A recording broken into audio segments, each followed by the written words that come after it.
Hello, my name is Edith Chen. I'm a professor at Northwestern University.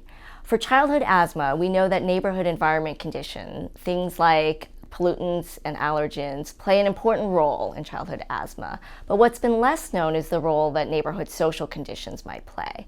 We were interested in finding out whether there might be protective social factors that could help buffer children with asthma from the effects of living in difficult neighborhood conditions. We hypothesized that positive family relationships might help children maintain good asthma management behaviors despite living in very difficult neighborhood circumstances, or that positive family relationships might help by buffering children from the effects that neighborhood stressors have on asthma physiology.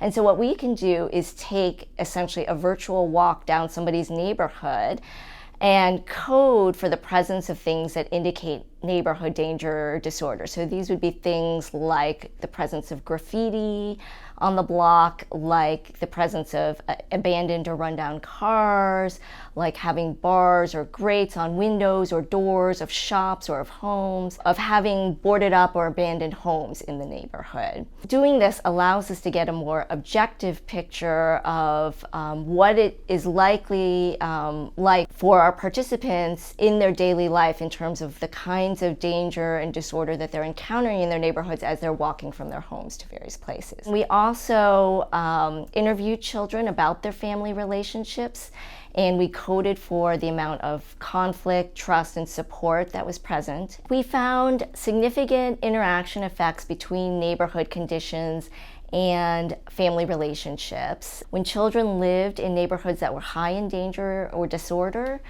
the better their family relationships, the fewer asthma symptoms they had, the fewer activity limitations, and the better their pulmonary function. If they lived in neighborhoods that had low danger or disorder, then their symptoms, their activity limitations, their pulmonary function were generally good, and family relationship quality didn't matter.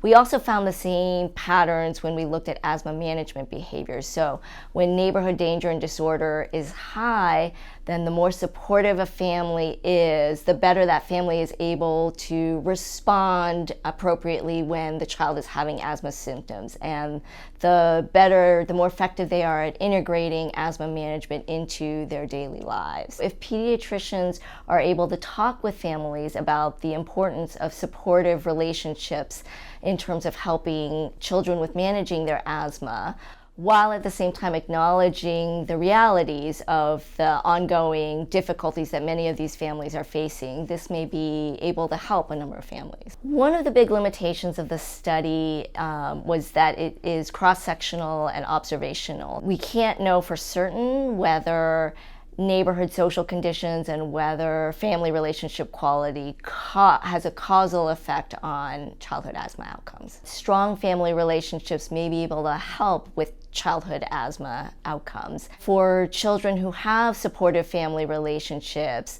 this may mean that those family members are able to continue prioritizing asthma management despite the stressors that are around them in their neighborhood, and essentially to be able to keep up with their routines around asthma management.